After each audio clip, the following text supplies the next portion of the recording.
On est aujourd'hui le dimanche de Shvat, on est le 13 janvier. On reprend notre cours sur les Gilgulim aujourd'hui et le cours d'aujourd'hui sera pour la Refoua Shelema ainsi que pour l'anniversaire de Nahum Ben Yosef et ainsi que pour l'élévation de l'âme Ilui Nishmat de Chaya Bat Eliezer Bar Eliezer Yehuda. En tous les cas, un bref rappel. J'avais promis aujourd'hui qu'on rentrerait plus dans le détail sur ce qu'est la notion de malach, traduction en français, excusez-moi, l'ange, parce que c'est un point très important qu'on a commencé à voir dans l'introduction à cette série de cours, puisqu'on avait découvert tous ensemble, à notre grand étonnement, que l'homme était composé d'anges. Et l'ange, ou les anges dans l'homme, c'est ce qu'on appelle le tselem, un bref rappel, bien évidemment, et pour des cours aussi puissants et aussi complexes. Donc, il y a une partie dans l'homme qui est un malach. Le malach, l'ange donc, ou plutôt les anges, sont ce qu'on appelle le tselem. Le tselem est l'enveloppe de l'âme, des différentes parties de l'âme. L'âme, il y a 5 parties comme on le sait.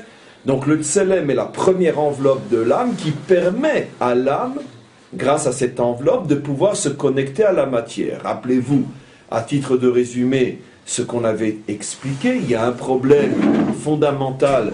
Comment peut-on connecter l'âme qui est entièrement spirituelle, ce qui signifie, qui appartient à une dimension qui est complètement en dehors de l'espace-temps?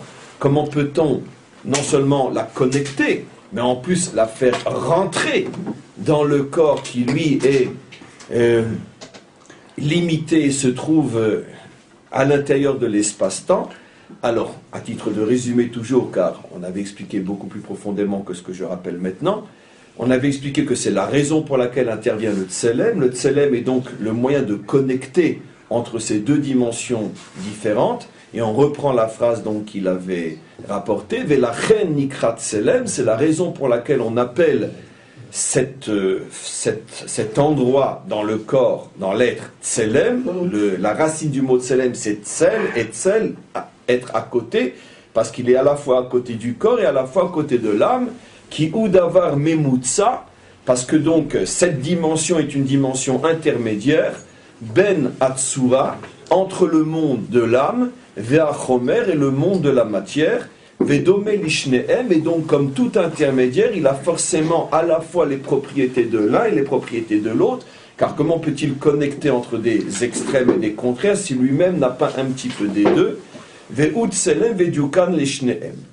Et donc c'est le tselem. Alors il avait commencé à expliquer en quoi on voit que le tselem porte un petit peu des deux.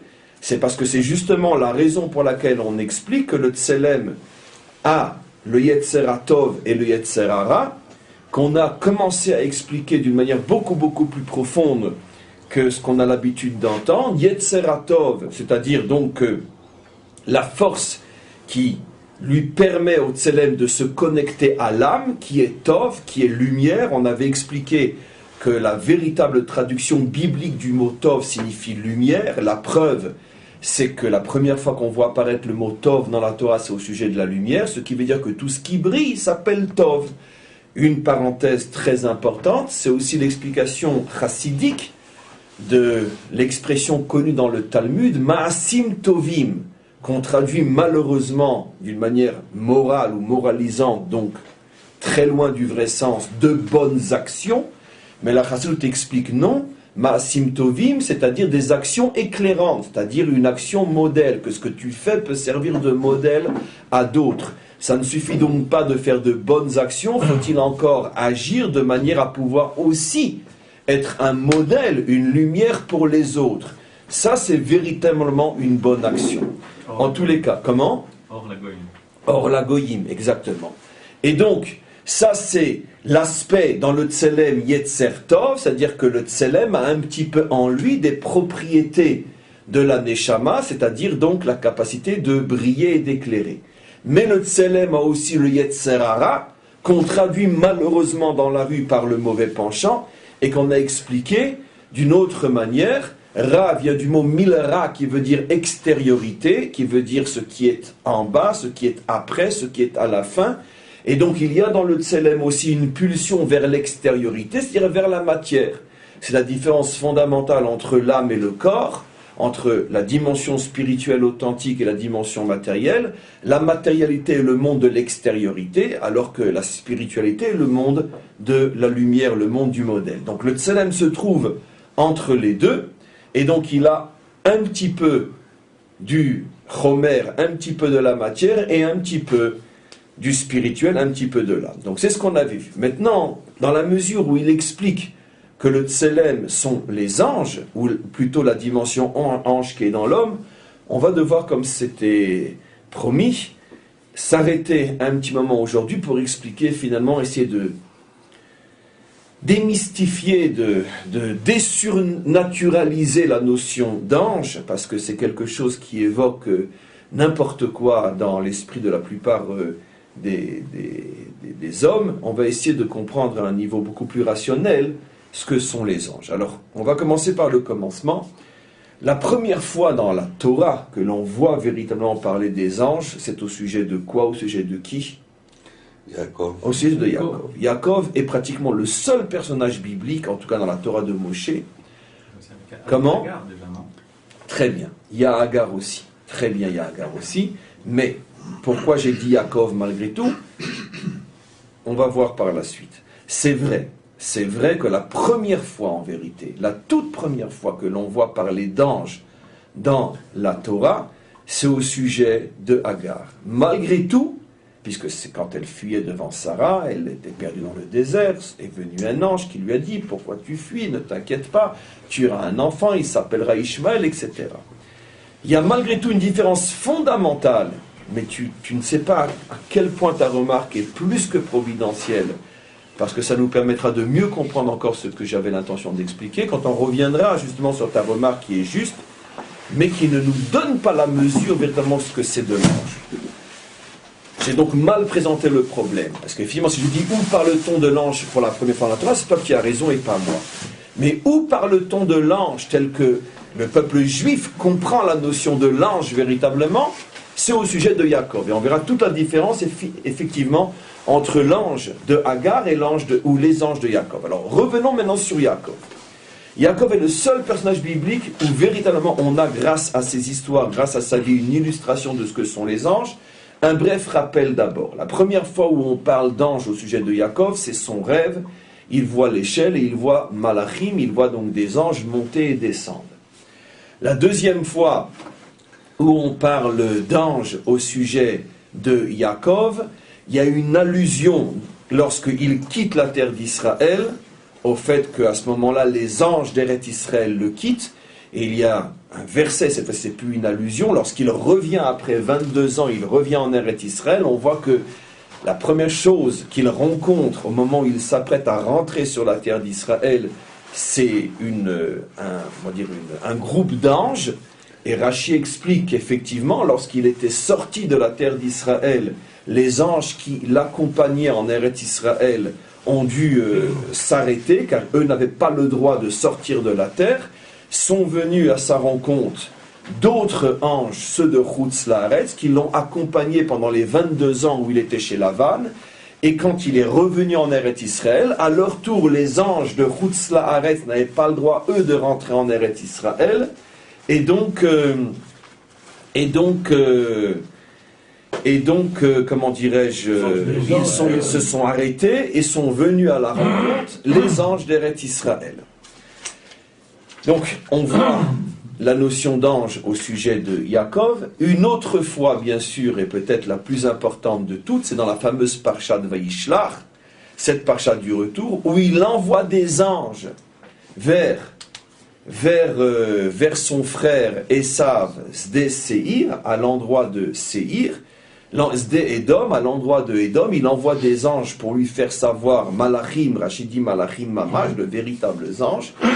La question évidente qui se pose, comment Esav peut-il recevoir et se connecter à des anges? En tous les cas, on voit que son frère les lui envoie. Et bien sûr, dans cette même paracha, son combat avec l'ange de Esav, qui va lui donner son nom. Alors donc, ça c'est au sujet de Yaakov. Donc au sujet de Yaakov, on voit que pratiquement toute sa vie, d'une certaine manière, en tout cas les phases les plus importantes de sa vie, tournent autour de son contact, de sa connexion avec les anges, et peut-être le summum de tous ces moments-là, c'est quand le nom Israël va lui être donné par un ange, et en plus l'ange de Esav. Alors, je reviens maintenant, malgré tout, à ce que tu as expliqué.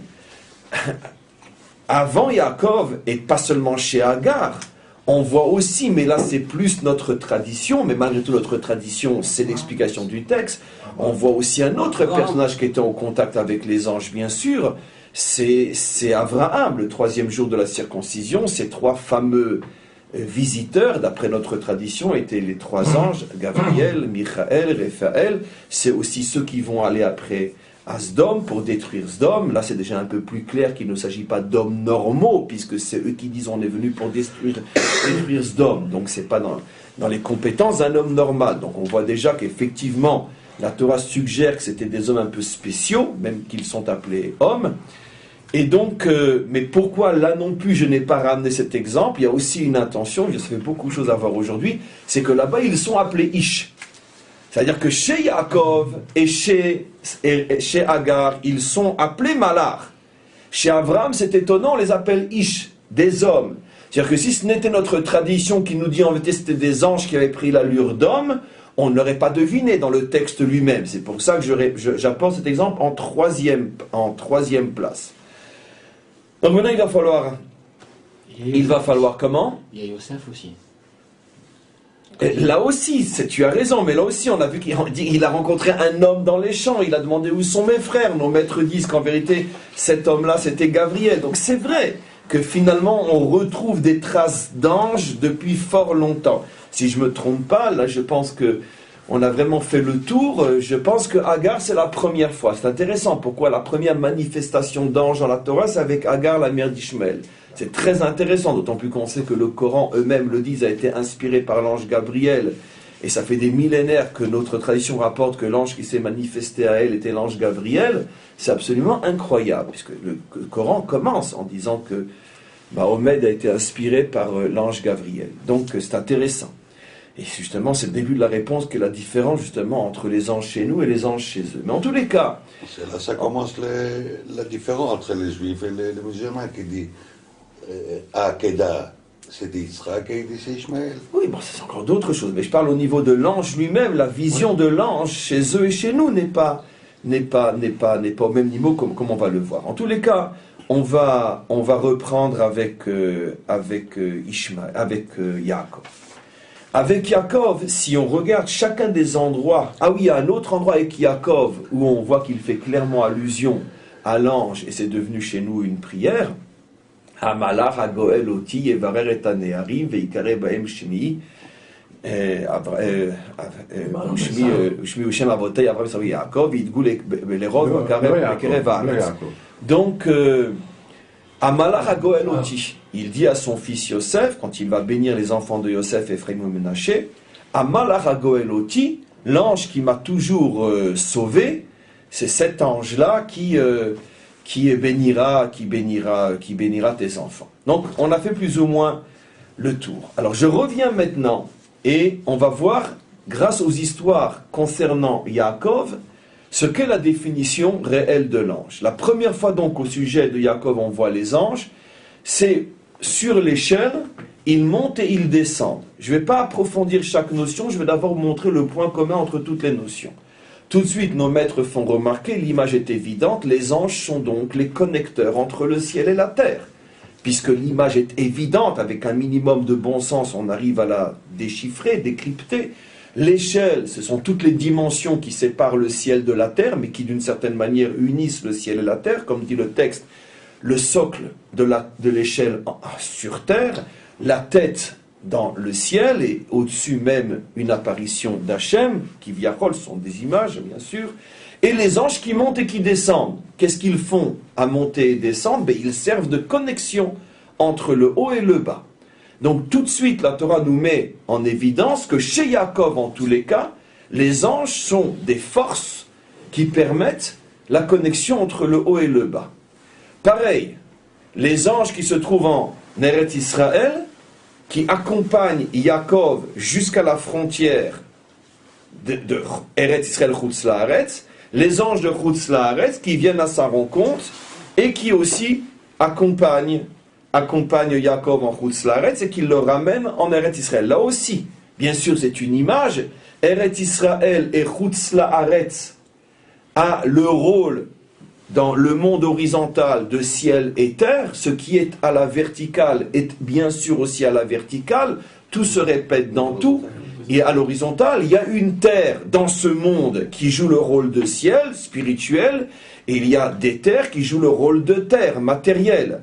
De la même manière qu'au-dessus de toutes les terres, il y a la dimension spirituelle, en vertu du fait que tout a été créé selon le principe du tout et dans tout, on retrouve cette dimension aussi dans l'horizontale. Il y a une terre ciel et une terre terre, et là aussi on retrouve donc les anges de la connexion qui se rencontrent à l'endroit de la frontière, c'est-à-dire donc au moment où Yaakov sort de la terre ciel qui est Eretz Israël, il rencontre tout de suite les anges de la terre qui est Chutz Laaretz. C'est à cet endroit-là d'ailleurs que les deux catégories d'anges finalement se retrouvent face à face. Là aussi on retrouve la même notion de passage d'une dimension à une autre dimension. On continue. On arrive après avec ce combat de Yaakov contre l'ange. Qu'est-ce que lui dit l'ange? En vérité, tu vas t'appeler maintenant Israël. Pourquoi? Kisarita im Elokim veim anashim. Sans rentrer trop dans les détails, qu'est-ce qu'il lui dit? Tu es arrivé à gagner tous les combats qu'un homme peut mener sur terre, autant le combat spirituel que le combat matériel, sans rentrer plus loin. Le premier sens est absolument vrai. Kisarita im Elokim veim anashim. Tu as dû combattre, ou tu as dû te battre avec les forces d'en haut, et tu as dû te battre avec les forces d'en bas. Elokim ve anashim, ve sarita, et tu as gagné. Et donc automatiquement, tu mérites de t'appeler Israël, qui veut dire donc, d'après cette explication, celui qui arrive justement à attacher le ciel et la terre. C'était d'ailleurs la vision qu'il avait eue tout au début de sa véritable vie, avant de véritablement commencer à exister en partant chez Lavan, fondant la famille d'Israël, etc. Donc c'est, on pourrait dire, le moment de la consécration. Tu avais vu ces anges qui t'indiquaient que ton rôle est d'unir le ciel et la terre, et maintenant, effectivement, tu es arrivé après avoir remporté toutes les victoires qui empêchent, tous les combats qui empêchent cette réunion entre le ciel et la terre. Tu as vaincu, tu t'appelles maintenant Israël. Qui c'est qui lui donne le nom d'Israël? Un ange, par définition. Pourquoi? Puisque c'est le rôle même de l'ange de faire cette connexion entre le ciel et la terre. Ce qui est très intéressant. Le problème, c'est que je dois me retenir parce que j'ai envie, chaque notion que je rapporte, de sauter dans l'océan, de cet océan de lumière avec vous et nager jusqu'à l'infini, tellement c'est profond. Mais je me retiens pour ne pas aller plus loin, parce que je veux voir pas mal d'autres notions avec vous. Pourquoi c'est l'ange de Esav qui lui confère le nom Israël? D'abord un ange, parce que justement, on commence à voir que les anges sont préposés à l'union entre les différentes dimensions. Mais pourquoi l'ange de Esav? Parce que l'ange de Esav est l'ange par excellence, et en ce sens-là, il est différent des autres. C'est l'ange par excellence qui, lui, refuse l'union entre le ciel et la terre. Et donc, lorsque Yaakov est arrivé à réunir le ciel et la terre, automatiquement, c'est l'ange de Esav qui, au début, a combattu Yaakov. Parce que justement, il veut empêcher Yaakov de réunir le ciel et la terre. Lorsque Yaakov arrive, oui, à réunir le ciel et la terre, l'ange de Esav n'a pas d'autre choix que de reconnaître que finalement, comme un vaincu qui reconnaît la victoire de son vainqueur. Donc, c'est pour ça que ça passe par lui. Si l'ange de Esav a pour but, d'une certaine manière, de s'opposer à la réunion entre le ciel et la terre, alors quelle fonction a-t-il en tant qu'ange? Puisque par définition, un ange est là pour réunir les dimensions contraires. Alors là aussi, une explication absolument incroyable, c'est que, comme on le verra par la suite, ça fait allusion à ce que nos maîtres disent « En Adam over avera elaim ken nichnas bo ruach shtut » un homme ne peut fauter que s'il rentre en lui un vent de folie. À quoi font allusion nos maîtres? Nos maîtres font allusion à un type de faute qui est complètement irrationnel, parce que l'homme sait qu'il se met en danger, qu'il se fait mal, et que malgré tout l'homme faute parce qu'il n'arrive pas à se contrôler ou il ne veut pas se contrôler. C'est pour ça que nos maîtres appellent ce genre de faute Ruach Shtut. C'est la différence entre une faute, entre parenthèses, rationnelle et une faute complètement irrationnelle. Il y a des fautes qui sont rationnelles. Si j'ai faim et j'ai pas de quoi manger et que je vais voler, c'est une faute rationnelle parce qu'elle a une logique. J'ai faim, j'ai besoin de manger. Si quelqu'un m'agresse, me fait honte et m'humilie, me trahit et que je le frappe ou je le tue, c'est une faute qui a une logique. Vous comprenez ce que je veux dire, une faute logique? C'est-à-dire qu'il y a une logique à cette faute. C'est une faute, mais évidemment, mais c'est une faute logique. Mais si je fais une faute qui est absolument absurde, parce que je sais que je me détruis et il n'y a aucune logique, je suis comme poussé par un vent de folie, à ce moment-là, ça s'appelle Ruach Shtut. Donner des exemples. Il peut y avoir 1001 exemples de ce genre de faute. Mais en tous les cas, c'est ce qu'on appelle ce Ruach Shtut. Ce Ruach Shtut, d'où vient-il? D'où vient ce Ruach? D'où vient cette énergie qui s'empare de moi et qui me pousse à faire des choses qui sont contre ce que je sais être véritablement logique, bien et vrai? Alors, ça vient d'un autre monde, ça vient d'un monde spirituel. Il existe un monde spirituel qu'on appelle dans le langage sophistiqué des maîtres d'Israël le monde de la Klippa. Et d'ailleurs, le Tanya en parle énormément. Il y a 4 genres de monde de Klippa.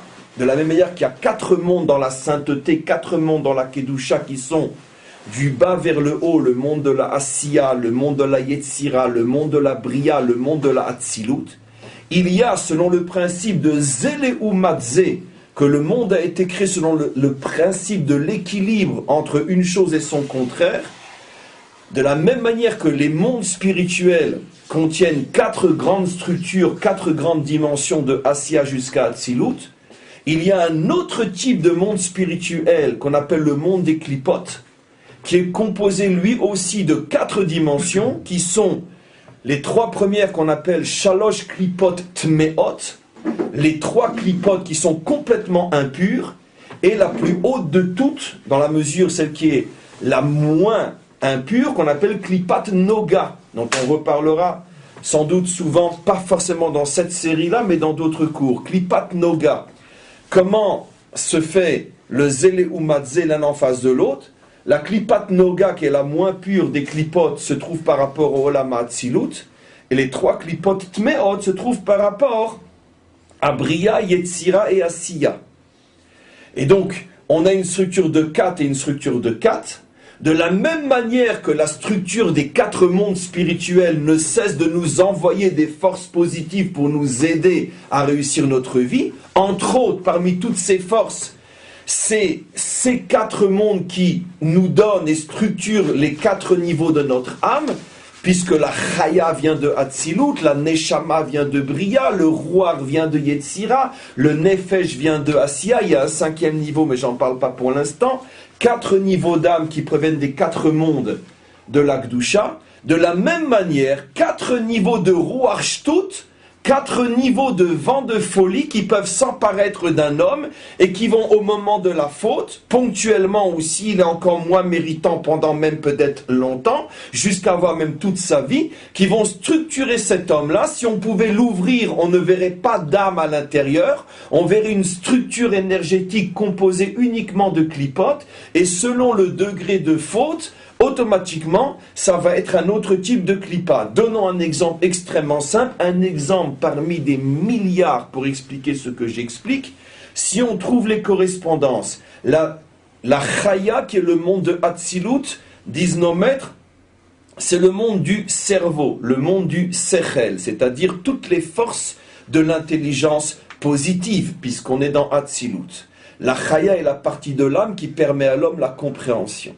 En dessous, la Neshama, pardon, je me suis trompé, excusez-moi. La Chaya est la partie de l'âme qui donne la Emouna, excusez-moi, toutes les forces de la croyance, de la confiance, entre parenthèses, excusez le gros mot, la foi. Donc toutes les forces qui sont au-dessus de la logique humaine. Ça c'est la Chaya, qui correspond au monde de Hatzilut. En dessous, on a la neshama qui correspond à ce que j'ai commencé à dire, je m'étais trompé. Tout ce qui est compréhension, réflexion, on étudie, on comprend. Le discernement, mais dans la sainteté, dans la vérité. Après, on a le rouar. Le rouar, c'est les forces du cœur, les qualités, le courage, la détermination, l'optimisme, la joie, toutes les forces positives du cœur. Et après, on a bien sûr le nefesh et toutes les forces de l'action, parce qu'un homme peut être très optimiste s'il n'a pas la force physique, ça veut dire la détermination au niveau de le faire descendre dans son corps et d'agir, comme on le sait très souvent. Un homme est plein de bonnes intentions, mais il ne réalise rien, parce que dès que ça passe au niveau du physique, il y a des blocages. Donc, c'est les 4 niveaux, les 4 mondes, la émouna, la foi, l'intelligence, les qualités et l'action. Dans le monde de la klipa, on a la même chose. Si un homme reçoit du roi de klipat noga uniquement, ça veut dire que, puisque c'est le correspondant du monde de la émouna, c'est-à-dire qu'il va être habité par plein de ce qu'on appelle dans le langage de nos maîtres, émounot kosviot, toutes sortes de foi complètement absurdes qui ne le mènent nulle part, des utopies, des irréalismes, etc. Mais bon, il y a plein d'hommes qui vivent avec des utopies, mais c'est pas encore forcément dangereux, parce que ça reste uniquement au niveau de sa pensée. Le problème, c'est que tant que c'est au niveau du cerveau, nos maîtres appellent cette klipa-là klipat noga, parce qu'elle n'est pas encore complètement tméa, parce qu'après tout, un homme qui croit en des bêtises, tant que c'est de la croyance, ça n'engage que lui, ça ne dérange personne. Le problème, c'est quand ça va descendre. S'il le fait descendre au niveau de son sechel, ça veut dire qu'il veut rendre logique ses utopies. Ça veut dire que c'est Marx qui se met à écrire son manifeste le Capital, d'accord? Ça veut dire ces utopies d'un monde où c'est l'ouvrier qui va diriger le monde. Tant qu'il veut y croire que le monde sera sauvé si c'est ce principe qui va régner, bon, ça n'engage que lui. Le monde est rempli de rêveurs. Mais le problème, c'est qu'après, quand on fait un manifeste, ça devient très dangereux parce que tu rends logique quelque chose qui en soi est une utopie. Lui, Marx est arrêté au niveau de la première klipat mea. Il a fait descendre l'utopie dans le cerveau. Mais il n'est pas encore... Il est beaucoup plus dangereux que l'utopiste court. Mais d'un autre côté, lui-même il n'a mis personne en prison. Il n'a pas fait de révolution. Après, ça va descendre au niveau du cœur. Deuxième klipat mea. Ça veut dire que ça descend au niveau d'hommes qui, eux, se mettent véritablement à vouloir que cette chose se réalise. Et les plus meurtriers de tous, c'est ceux qui sont au niveau de l'action. C'est les 3 klipot meot. Marx fait déjà partie d'une klipat mea, la première. Et après, les 2 autres sont terriblement dangereuses, puisque quand ça arrive à Staline, à ce moment-là, voilà. Donc on pourrait imaginer que la klipat noga, ce sont les ouvriers opprimés en Russie ou peu importe, partout à cette époque-là, qui eux rêvent d'un jour où l'ouvrier sera reconnu à sa juste valeur. Bon, en soi, ça dérange personne, il y a même beaucoup de vrai là-dedans. Marx en fait un manifeste, et lui il rentre déjà dans la klipat mea. Pourquoi? Parce que de quelque chose qui n'est qu'une vérité extrêmement partielle, il veut en faire un absolu, et quand ça descend jusqu'à Staline, à ce moment-là c'est la catastrophe. Peut-être que dans l'idée on pourrait placer Lénine au niveau du cœur, et Staline au niveau de l'action. Et donc c'est pour ça que Staline est déjà beaucoup plus dangereux que Lénine, mais on peut réfuter ce que je dis, ça ne me dérange pas. Mais ce sont bien sûr que des exemples. Et ainsi de suite, dans d'autres domaines. Et je peux aller beaucoup plus loin, mais je veux pas aller plus loin. En tous les cas, ça c'est les klipot meot. Maintenant, ça s'appelle Ruach Shtut. Pourquoi ça s'appelle Ruach Shtut? Parce que ça arrive à des dimensions où ça devient du n'importe quoi. Je veux dire, Staline est responsable de la mort de plus de 20 millions de personnes. C'est-à-dire, c'est complètement irrationnel. Comment au nom du salut de l'homme, tu peux tuer 20 millions de personnes. Ça devient du n'importe quoi. Comment? Mao. Mao, oui, mais c'est pour ça que je dis, on peut en citer des milliers d'autres, mais ça devient du n'importe quoi, c'est du Ruach Shtut. Nos maîtres disent, ce genre d'action ne peut pas s'expliquer uniquement grâce et uniquement au niveau de mécanismes logiques dans l'être humain. Il existe forcément, c'est en soi une révélation absolument incroyable. Nos maîtres disent qu'il existe forcément un monde qui n'a rien à voir avec l'humain, Un monde complètement surnaturel qui envoie des énergies dans l'homme et qui le rend fou. Alors évidemment, Staline, Mao, Hitler bien sûr, etc. Ça veut dire que ce ne sont pas des comportements humains logiques. Ce qu'on étudie dans le Talmud en ce moment, quelqu'un qui rentre dans une cave pour manger parce qu'il a faim ou pour se droguer, et le propriétaire le voit, il se bat et il le tue. C'est pas une faute qui provient de la clipa. Pourquoi? C'est tout à fait logique qu'un homme qui a besoin de sa dose fera tout pour pouvoir avoir sa dose, jusqu'à tuer si on l'empêche de voler le porte-monnaie. C'est une faute, une grave faute, mais c'est une faute qui n'a pas besoin, pour se réaliser, de recevoir des forces d'un monde complètement surnaturel. Mais pour pouvoir être un Staline, un Mao ou un Hitler, il n'y a pas dans l'homme de force suffisante pour permettre des folies pareilles. Ça, c'est ce qu'on appelle donc le monde des clipotes. C'est un monde qui existe. Encore une fois, il ne s'agit pas, parce que quand c'est le cas, je le dis toujours, ce ne sont pas des métaphores, ce ne sont pas des paraboles, ce ne sont pas des images, c'est une réalité. Il existe toute une structure créée par le maître du monde, parce que ça fait partie du projet. Et lorsqu'un homme n'est pas méritant, alors il reçoit de ces forces-là, de la même manière qu'un homme méritant, vous et moi, au moment où je parle et vous êtes à côté de moi, on est tous, et pas que seulement nous, habités par différents niveaux d'âme, le Nefesh ou le Roi ou la Neshama. Là, on est en train d'étudier, donc on a certainement un niveau de Neshama en nous, puisque la Neshama, c'est donc l'intellect. Avant de venir, on a prié, alors on était avec un niveau de Chaya en nous. Tout à l'heure, on va aller travailler, alors on aura des niveaux de Nefesh en nous. Mais Bezrat Hashem, ni hier, ni aujourd'hui, ni demain, on aura forcément un roi d'une clipa en nous. Pourquoi? Parce que généralement, même si on faute, nos fautes sont des fautes, entre parenthèses, logiques. C'est rare qu'un homme comme nous fautions parce que tout d'un coup, on a été investi d'un roi shtout qui vient du monde des clipotes. Donc, mais il y a quantité de personnes qui donc sont investies par ces clipotes-là. Évidemment, je tiens à préciser qu'au moment où un roi shtout rentre dans l'homme, tous les niveaux d'âme le quittent à ce moment-là. Il n'y a aucune coexistence possible entre l'âme et le roi shtout, zélé ou mazé, ou l'un ou l'autre. Et donc, dès qu'un homme se retrouve dans une situation où il faut d'une manière irrationnelle, à ce moment-là, il n'a plus aucun niveau d'âme en lui. C'est pas tout à fait vrai. Il lui reste ce qu'on appelle la malchut sheben nefesh, le dernier plus bas des niveaux d'âme, parce que si même ce niveau le quittait, il pourrait plus jamais faire teshuva.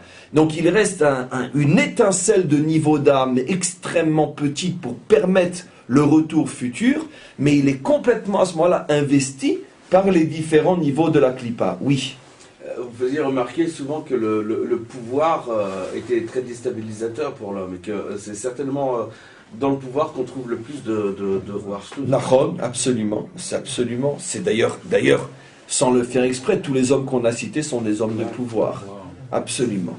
Absolument. Généralement, et il y a des raisons très profondes pourquoi justement ça va avec le pouvoir. Parce que le pouvoir, c'est la substitution de Dieu par l'homme. Donc à ce moment-là, Dieu lui dit, tu veux prendre ma place, ben alors je te jette dans l'arène. Et l'arène, c'est le monde des clipotes. Et là, l'homme se fait complètement bousiller ça veut dire qu'effectivement, c'est-à-dire que tous ces hommes qui étaient peut-être des délinquants, qui auraient été des chefs de bande dans une banlieue, Staline, Hitler, etc., s'ils n'étaient pas arrivés au pouvoir, en arrivant au pouvoir, à ce moment-là, ils deviennent de véritables démons. Et c'est pour ça que souvent j'ai fait allusion à ce que je dis maintenant clairement. À ce moment-là, ce ne sont plus des humains, parce que la définition même de l'humain, juif et non juif, bien évidemment, c'est celui qui a un minimum de niveau d'âme en lui. À partir du moment où tu n'as plus de niveau d'âme en toi, tu n'es plus un humain. Ça veut dire que tu es un rouar shtout, un rouar de klipa, un rouar de touma à l'intérieur d'un corps qui a, lui, par contre, malheureusement, la forme humaine. C'est Adam ou c'est pas Adam? Non, par définition, c'est plus Adam du tout, parce que quand je parle d'humain, je parle de Adam, juif et non juif. Non, par définition. Mais attention, non, attention. C'est une autre catégorie. Il y a quantité d'humains qui ne sont pas Adam, mais qui ne sont pas du tout des créatures de la klipa. Attention. C'est qu'en vérité, il y a d'une certaine manière différentes catégories humaines. Il y a le Adam, il y a le non-Adam, mais qui peut être un homme extraordinaire, Et il y a, comment? Le Ben Adam. C'est pareil par rapport au cours d'aujourd'hui, Adam ou Ben Adam. Il y a le non-Adam, qui est une créature humaine extraordinaire, et il y a la créature de la Klippa. Et la créature de la Klippa n'est même pas un non-Adam, parce que ce n'est pas un humain du tout. Parce que le non-Adam est humain, mais il n'appartient pas à la dimension Adam. Rappelons-nous les cours précédents, la dimension Adam, c'est celui qui a une partie du divin en lui. J'avais expliqué qu'on peut être un homme extraordinaire, même si on n'a pas une partie du divin en soi. C'est encore une autre dimension. Et même ceux qui sont non-Adam aujourd'hui, je l'ai suggéré, je n'ai pas voulu vraiment le dire, mais je le dis maintenant, sont destinés eux aussi à devenir de vrais Adam, dans la mesure où, après la délivrance finale et surtout après la résurrection, toutes les créatures, à ce moment-là, deviennent des Adam. Mais par contre, ceux qui se sont vidés entièrement, ou qui n'ont jamais eu de toute présence du plus petit niveau d'âme en eux, et qui sont habités par la Klippa, ceux-là ne sont plus du tout des humains. Et donc à ce moment-là, il y a tout à fait un autre système pour eux. Oui. Il y a en hébreu, il y a une façon de faire, de changer le shin et samer. Des fois, il y avait des gens qui disent Satinumain, ils voulaient dire Satinumain. Alors, tout, si on fait les shin en samer, ça fait sota. On peut faire parashat sota ou maseret sota, c'est s'éloigner de quelqu'un, de son intelligence. Il y a un mot français qui représente un vêtement qui s'appelle veste. Si on prend le veste, vav, samertet, c'est un habit, un cause. Je ne sais pas si le mot veste vient de là. Non, je ne sais pas, mais...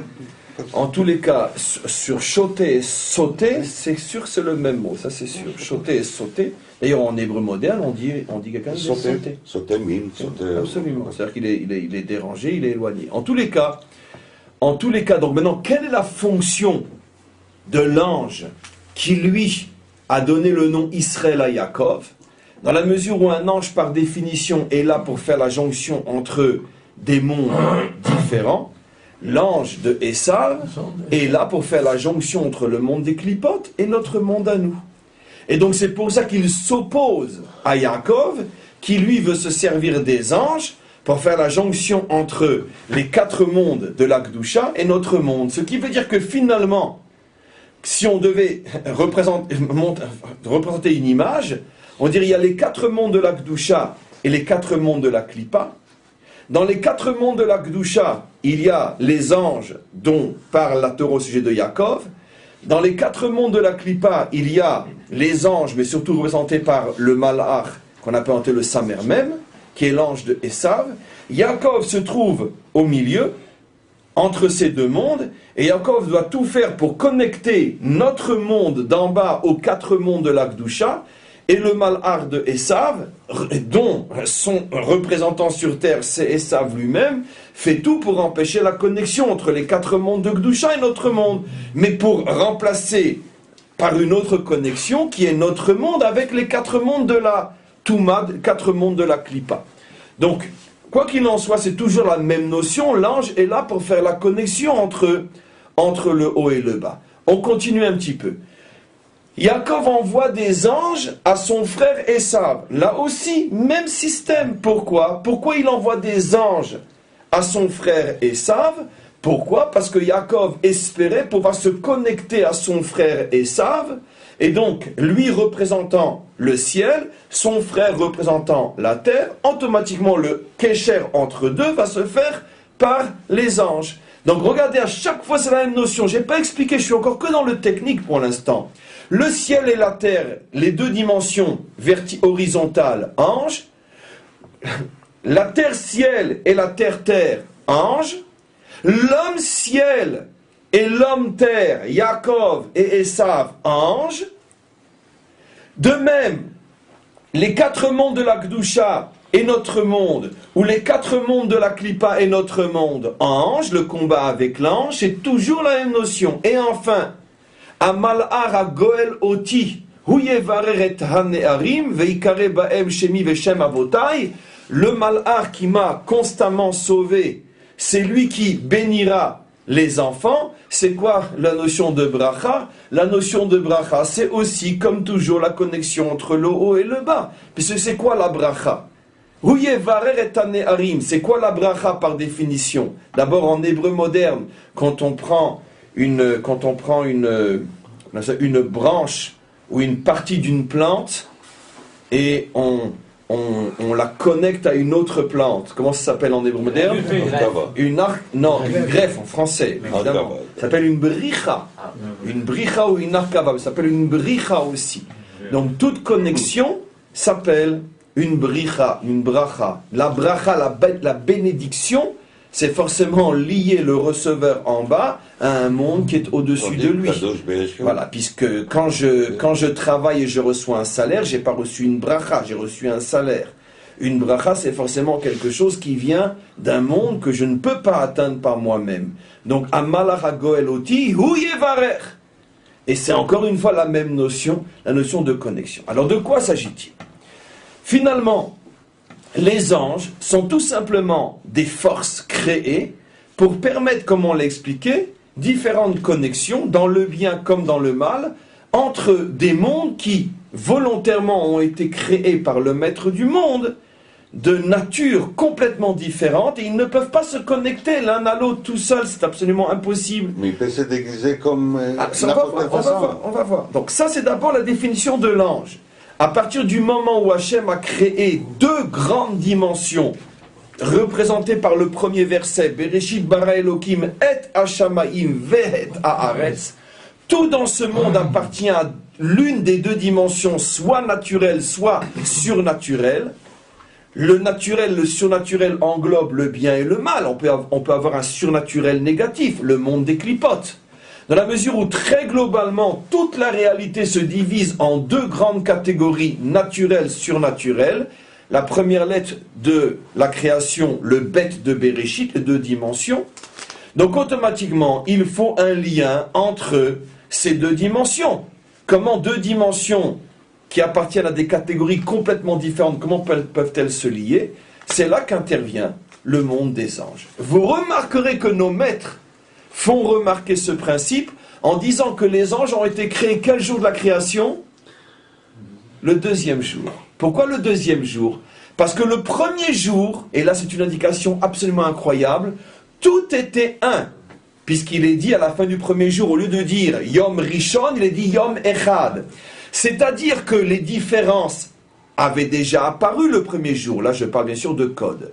Pas premier jour dans le sens de la montre. Dans le concept du premier jour, le ciel et la terre avaient déjà été créés, puisqu'il est dit Bereshit bara Elokim et Hashamaim vehet haaretz.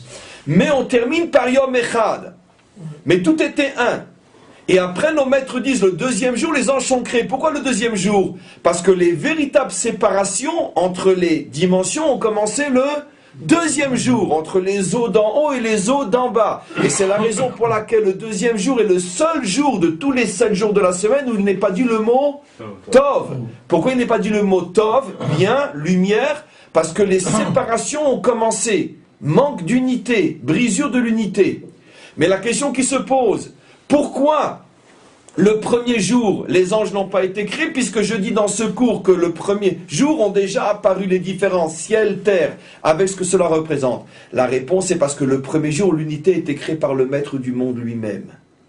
Le deuxième jour, les anges sont créés, ce qui veut dire que l'unité maintenant, si elle peut exister, n'est plus créée par Dieu lui-même, mais par les anges. Et donc c'est pour ça qu'on ne dit plus Tov. Et alors maintenant on peut poser la question, et quelle est la différence entre une unité créée par Dieu et une unité créée par les hommes? Là commence on pourrait dire le pourquoi profond des choses. Tant que l'unité est créée par Hachem, elle ne dépend pas de l'homme. C'est Hachem qui crée l'unité. Mais quand l'unité passe par les anges, elle dépend de qui? De l'homme. Parce que selon le comportement de l'homme, alors les anges vont pouvoir ou créer l'unité positive ou créer l'unité négative. C'est-à-dire, les anges ont été créés pour créer l'unité entre le surnaturel et le naturel. Mais si l'homme est méritant, alors les anges qui vont agir sont les anges qui unissent les 4 mondes de l'Akdoucha avec notre monde, et si l'homme n'est pas méritant, il y aura une unité qui va être créée, mais entre le monde des clipotes et le monde, et notre monde. Ça veut dire que c'est l'homme sur Terre qui va décider quel type de connexion va se produire entre notre monde et les mondes surnaturels. C'est nous qui, d'une certaine manière, allons actionner le volant. C'est nous qui allons conduire. Selon qu'on tourne à droite, Kedusha, ou qu'on tourne à gauche, Touma, c'est nous qui décidons. C'est pour ça qu'il y avait un niveau beaucoup plus élevé avec la Kedusha au début de la création, avec Abraham et compagnie, parce que, en fin de compte, l'homme s'est enfermé de plus en plus dans les clipotes, en fin de compte, à la fin. Bien sûr. Aujourd'hui, on est complètement déconnecté des mondes surnaturels. De plus en plus, la connexion se fait avec... Non, on est toujours connecté avec les mondes surnaturels, mais d'une certaine manière, de moins en moins avec les connexions du monde spirituel, de plus en plus avec les connexions du monde de la Klippa, de plus en plus. Donc maintenant, on comprend pourquoi Yaakov, c'est lui qui nous révèle ce principe des anges connecteurs, parce que quelle est la Mida qui représente Yaakov? C'est la Mida Tiferet. Et Tiferet, c'est quoi? C'est quelle sphira, c'est quel attribut divin? La jonction entre les contraires, de la même manière que Yaakov est la jonction entre son père Abraham du côté droit et son père Yitzhak du côté gauche, bonté et rigueur, amour et justice. Et donc automatiquement, puisque Yaakov est le principe même de l'homme, de la jonction, de l'homme, de la réunification, de l'unité entre les contraires, c'est précisément dans la vie de Yaakov que la Torah nous révèle ce secret donc des anges qui sont les forces de la connexion. Maintenant, on a encore 2 notions à voir avant la fin du cours et qui est très très très importante. J'ai dit que au sujet de Agar, c'est la première fois qu'on parle des anges, mais une différence énorme avec Yaakov, c'est que chez Agar, l'ange devient d'une certaine manière un modèle spirituel, un modèle divin. D'où on le sait, c'est que après, elle va appeler cet endroit-là, et ça va rester d'une certaine manière un endroit, on pourrait dire, symbole religieux pour Agar et ses descendants, elle va l'appeler l'endroit où Dieu s'est dévoilé à moi. Abeher lehel ro'i, l'endroit où Dieu s'est dévoilé à moi. Tous les commentaires posent la question, mais Dieu ne s'est pas dévoilé à elle cet endroit, c'est un malach qui s'est dévoilé à elle. Et nos maîtres disent, de là tu comprends que la religion de Agar, c'est une religion où d'une certaine manière, l'homme, d'une certaine manière, considère que son Dieu c'est un ange, l'ange Gabriel. Alors ça veut dire quoi concrètement que son Dieu est un ange? Surtout que je ne veux pas aller plus loin et rentrer plus dans les détails. Dans la réalité c'est faux, puisque au contraire c'est une religion monothéiste et qui n'est certainement pas une religion d'ange. Alors comment se fait-il que malgré tout ça reste au niveau de l'ange? Alors,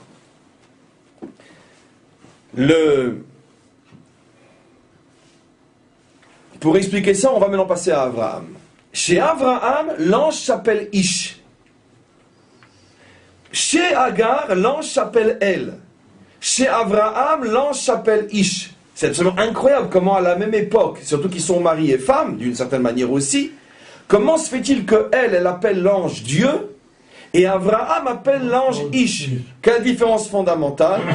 C'est que pour Agar, l'ange est au-dessus d'elle, et d'une certaine manière, l'ange reste quelque chose de complètement spirituel, alors que pour Abraham, l'ange s'appelle Ish. Si Abraham a mérité que des anges lui apparaissent sous forme humaine, et pas seulement sous forme humaine, sous une forme humaine, on pourrait dire très très basse, puisqu'il les a pris pour de simples nomades, de simples bédouins, c'est pas seulement une image, ça nous montre aussi que pour Abraham, l'ange descend à un niveau, on pourrait dire, d'incarnation physique extrêmement basse, qui nous montre que quoi, que Abraham est au-dessus des anges, puisque les anges avaient besoin de lui, puisqu'il les a vus comme des voyageurs qui ont faim et qui ont besoin de lui.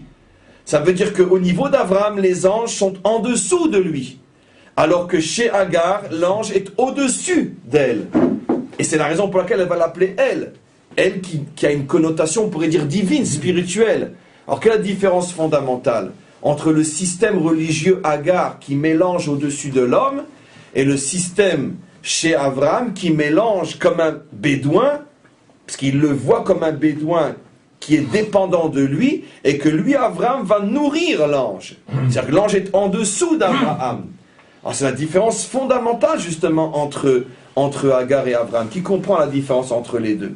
Donc, tout le temps, l'ange est connecteur. Mais quelle est la différence entre si c'est une connexion que je vois divine ou une connexion que je vois d'une certaine humaine? La différence est évidente. J'ai expliqué tout à l'heure au sujet du deuxième jour que d'une certaine manière la connexion dépend de l'homme. Chez Abraham, l'ange a une forme humaine pour bien rappeler aux hommes abrahamiques, authentiques, que finalement que tout dépend de l'homme. Mais dans la dimension Ishmaël, l'ange est vu comme un dieu, comme pour minimiser d'une certaine manière l'action humaine, et tout ne dépend que de Dieu. On comprend très bien ce qui se cache dans la Torah il y a déjà des millénaires, et que l'histoire a vérifié comme étant une allusion 100% vraie. Dans la religion d'Ishmaël, il n'y a pratiquement pas de place pour l'action humaine. Au contraire, l'homme se prosterne, l'homme s'annule complètement devant la toute-puissance d'Hachem, alors que dans la religion d'Abraham, la place de l'homme est prépondérante au point que les anges sont servis et nourris par les hommes. Ce qui veut dire que ce que vous allez faire dépend de nous. Et donc, d'une certaine manière, dans la religion d'Ishmaël, il y a Dieu, l'ange et l'homme. Et comme on le verra par la suite, dans la religion d'Abraham, il y a Dieu, l'homme et l'ange. L'homme est entre Dieu et l'ange. Pourquoi a-t-il besoin de l'ange malgré tout? Parce que quoi qu'il en soit, l'ange a une fonction de connecter les dimensions contraires. Mais on pourrait dire au niveau de la compréhension profonde des choses, dans la mesure où l'ange n'est qu'un mécanisme qui dépend de moi, finalement je suis au-dessus de lui. C'est ça l'image qu'Abraham donne à manger aux anges, c'est-à-dire que c'est le juif qui donne aux anges la force de réaliser ou non leur mission. C'est pour ça que, encore une fois, dans la religion d'Abraham, l'homme a une place extrêmement élevée. Alors que dans la religion d'Ishmaël, c'est Dieu qui prend pratiquement toute la place. Et l'ange est appelé elle, c'est-à-dire donc que, à partir du moment où on a tous les codes de décryptage, dans la mesure où l'ange est celui qui lie Dieu à ce monde, Agar appelle l'ange Dieu comme pour dire que la connexion ne dépend que de Dieu, elle ne dépend pas de l'homme. Chez Abraham, l'ange est appelé homme comme pour dire la connexion ne dépend pratiquement que de l'homme, elle ne dépend pas de Dieu. Ça veut dire que le judaïsme donne surtout l'importance à l'homme et Agar donne l'importance à Dieu. Ce sont des rémazim absolument incroyables qui datent de 3500 ans, qui se sont des siècles après vérifiés vrais d'une manière quasi scientifique. Alors, oui, juste un instant. Et l'autre signe que l'homme est au-dessus des anges, c'est que Yaakov, il envoie des malachim. Donc c'est-à-dire que c'est lui. Justement, il envoie des malachim, effectivement. C'est lui qui les envoie. On a juste encore 5 minutes, un point très important à voir, et on peut arrêter le cours pour aujourd'hui. Oui. Quand on dit Betsalmen ou Betmoutenu, ça veut dire Betmoutenu, c'est le mot des anges. Chazak, c'est marqué dans le Zohar. Dmoutenu, Betsalmenu, les deux font allusion aux anges. Et Dmoutenu aussi. Mais il y a une différence entre les anges du type Tselem et les anges du type Dmout. C'est différentes catégories. Mais les deux font allusion aux anges. Alors maintenant, la dernière chose qu'il nous reste à comprendre malgré tout, qui est extrêmement importante, qu'est-ce que cela signifie? Et encore vraiment, je veux dire, on a vraiment bâclé ces notions-là, mais on ne peut pas tout expliquer, c'est absolument impossible, il faut avancer. Quoi qu'il en soit, qu'est-ce que cela veut dire? Donc on a le Tselem en nous, ça veut dire on a des anges en nous. Ça veut dire quoi? Qui font donc la connexion entre l'âme et le corps. Encore une fois, l'homme véritable, l'homme adamique se trouve au niveau de son âme. On a expliqué le dernier cours que sur 3 tiers, 2 tiers ne sont pas l'homme, un seul tiers est l'homme. L'homme est l'âme. Déjà au niveau de son Tselem, ce n'est plus Adam, et Kol Shekel n'a plus façon au niveau de son corps. Donc on a un tiers de nous qui est le nous véritablement. C'est pour ça que, comme j'avais expliqué la semaine dernière, c'est si dur d'être nous. Mais à un premier niveau, bien qu'on verra demain qu'il va expliquer encore d'une autre manière pour compléter le cours d'aujourd'hui, que peut signifier qu'on a donc des anges entre nous, à l'intérieur de nous? Maintenant vous avez compris. Pourquoi le Tselem s'appelle, pourquoi l'ange s'appelle Yetzer Tov, Yetzer Ra? Eh bien justement, il fait allusion à ça. Si tu utilises la force d'ange en toi, tu te connectes à ton âme. c'est Yetzeratov. Et donc, par l'intermédiaire de ton âme, comme on verra dans les prochains cours, tu te connectes à toute la structure des mondes de la sainteté. Et si tu fais de mauvais choix, Yetzerara, tu te connectes encore une fois à des anges, mais les anges qui, eux, vont aller puiser les forces dont tu as besoin du monde de l'extériorité. Et donc, automatiquement, du monde de l'extériorité, pardon, excusez-moi, c'est le monde de la Klippa. Le monde de la Klippa. Donc, finalement, Yetzeratov signifie que tu es connecté à des anges qui vont chercher les forces dont tu as besoin du monde de la Kedusha. Yetzerara fait allusion au fait que tu te connectes à des anges qui vont chercher des forces du monde de la Touma, Klippa. Mais maintenant, regardez. Grâce à ce qu'on a expliqué, vous comprenez maintenant pourquoi nos maîtres disent que ce ne sont pas toutes les créatures qui ont du Yetzerara, et qu'au contraire, seulement Adam et les Bnei Adam ont le Yetzerara. Comment comprendre? À quoi font-ils allusion? Comment Adam et Bnei Adam ont du Yetzerara et les autres créatures n'ont pas du Yetzerara? Nos maîtres font allusion à ce qu'on explique ici. Et ce que j'ai commencé à expliquer au début du cours. Il n'y a que deux types de mal. Le mal que tu fais d'une manière qui est logique, pas parce que tu as puisé des forces d'un monde complètement surnaturel, soit un mal qui est complètement irrationnel. Maintenant, dans les créatures qui ne sont pas adamiques, il n'y a pas de tselem, il n'y a pas de malach. Les anges ne font pas partie de leur structure. Pourquoi? Parce que dans le bien comme dans le mal, ils ne doivent pas aller chercher des forces surnaturelles, ni dans le bien, ni dans le mal. Donc leur bien et leur mal restent un bien qui est d'une certaine manière basique. Quand ils font le bien, ils aident une vieille dame à traverser la rue, et quand ils font le mal, ils ont faim et ils vont voler. Et ça c'est logique, et ça c'est logique. Dans les créatures du type adamique, il y a la structure des anges, avec le danger énorme aussi de quoi? Quel danger? De pouvoir tout d'un coup virer du côté du Yetzerara, du mauvais malhar, et de se retrouver après connecté à une structure de mal qui est complètement surnaturelle. Vous comprendrez maintenant pourquoi tous les personnages les plus démentiels bibliques sont toujours des personnages qui, d'une certaine manière, sont liés à la dimension Adam au départ. Amalek vient de la dimension Adam. Lavan fait partie de la famille d'Abraham. Bilham fait partie, lui aussi, de la famille d'Abraham. D'après une source, il était l'arrière-petit-fils de Lavan lui-même. Et ainsi de suite. Et ce qui est intéressant, des personnages qui apparemment, dans le texte biblique, on ne voit pas clairement, parce que c'est le cas, ne sont pas forcément reliés à la dimension adamique, comme Pharaon, ne sont pas des mauvais bougres. Je dis avec des nuances, mais ne sont pas des mauvais bougres, au contraire. Descend de Noach. Comment? Descend de Noach. C'est pour ça que je dis, c'est pas si simple que ça. Comment? Kham, c'est quand même un bel Oui, Noach. Nachon, mais le problème c'est ce que j'ai commencé à faire. Juste laisse-moi terminer. Pharaon, on voit que Hachem veut le récupérer, que finalement il fait teshuva d'après notre tradition. Et Pharaon ne reste pas le symbole d'un monstre. Pas du tout. Au contraire, c'est le fondateur après de Ninive. Alors, tu as raison. Après le déluge, on ne trouve forcément que des Bnei noirs. Mais j'ai déjà répondu à cette question-là. Écoute bien ce que je dis. Les grands monstres de l'histoire sont au départ des personnages liés à la dimension adamique qui ont fait tous les mauvais choix possibles, se sont complètement déconnectés du monde de la Kedusha, se sont connectés au monde de la Klippa qui est un monde surnaturel, et à ce moment-là, de tout en haut sont descendus tout en bas et sont devenus pires encore que ceux qui dès le départ n'avaient pas la dimension adamique. C'est pour ça que Amalek, qui est le symbole on pourrait dire du mal absolu, entre parenthèses, avec toutes les nuances qu'il faut apporter, est au départ l'arrière-petit-fils de Yitzhak. C'est quand même un pélé à devenir fou, mais vraiment fou, de se dire, la Providence n'avait pas un autre endroit duquel faire sortir Amalek. Pourquoi fallait-il qu'il soit lié au départ à la dimension adamique? Or, c'est sûr qu'il l'a complètement perdu, et quand il l'a perdu, il est devenu pire que celui qui ne l'a pas eu dès le départ.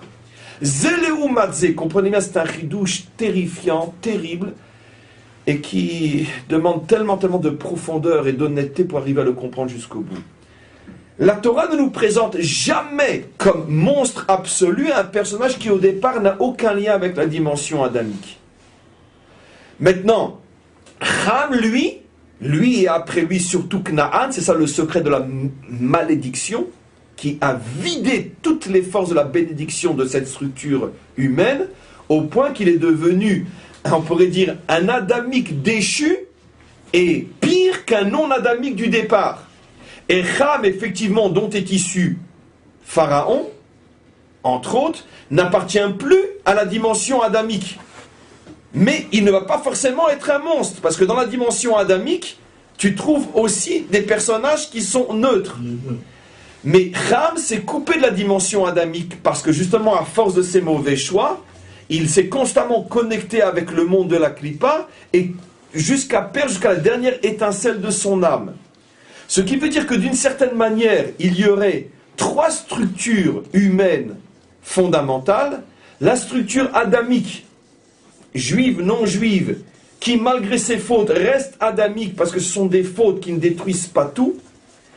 L'autre structure non adamique depuis le départ, qui ne seront jamais des modèles et des montagnes de spiritualité, jamais, jusqu'à la résurrection, mais qui ne seront jamais des monstres absolus. Et la dimension des monstres, qui ne peut venir au départ, même si c'est à très loin terme dans le passé, qui ne peut venir qu'au départ d'une connexion adamique, qui par une suite de mauvais choix s'est complètement connecté aux forces du mal surnaturelles qui sont le monde des clipotes. Et c'est ce à quoi fait allusion nos maîtres lorsqu'ils disent que seuls Adam et les Bnei Adam ont le Yetzer Hara. Ils font allusion à ce secret-là. Ce qui veut dire que d'une certaine manière, rien n'est plus dangereux que quelqu'un qui avait le potentiel d'être un humain véritable et qui est passé à côté.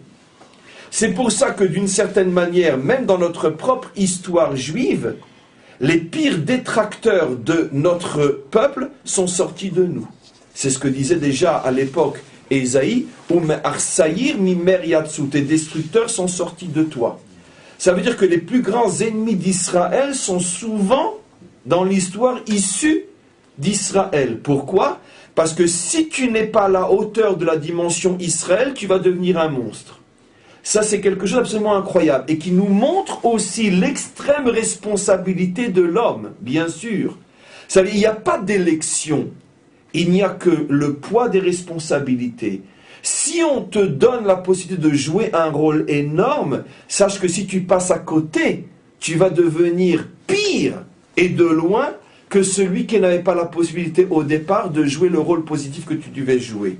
De là, on comprend aussi à notre niveau un enseignement absolument incroyable, c'est que ce que disent nos maîtres, Kol hagadol mechavero, yitzro gadol mimeno. Plus un homme est grand et plus son yetzer est grand. Plus tu as un potentiel énorme et plus, si tu tombes, tu vas tomber bas. Ce que je dis est très important pour mieux nous permettre de comprendre. On est toujours dans l'introduction et encore dans l'introduction, tout ce qui va suivre dans les semaines et les mois à venir, où on s'apercevra que de très grandes âmes au départ, à cause des fautes des générations, étaient tombées dans des clipotes inimaginables. Inimaginables. Justement parce qu'au départ, c'était de très grandes âmes. C'est l'image connue que rapportent nos maîtres, une muraille avec différentes couches de pierres. Quand la muraille s'écroule, les pierres qui étaient le plus haut vont dégringoler. Leidgalgel, Gilgul en hébreu, vont leidgalgel le plus loin, alors que les pierres qui étaient tout en bas, elles vont rester sur place. Ce qui veut dire qu'on va s'apercevoir dans l'histoire d'absolument quelque chose d'incroyable. Les grands monstres, si on remonte à leur origine, on va s'apercevoir qu'elles peuvent avoir un lien avec la dimension adamique. Et de même, les âmes récupérées qui vont monter le plus haut dans le peuple juif sont généralement des âmes qui au départ étaient dans une clipa incroyable, la plus célèbre de toutes, Ruth. Ruth qui était dans le pire des peuples, Moab, qui va devenir la mère de la royauté d'Israël. Ou Rabbi Akiva en son temps, etc. Donc c'est toujours le même phénomène. On s'arrête là pour aujourd'hui. Hazar,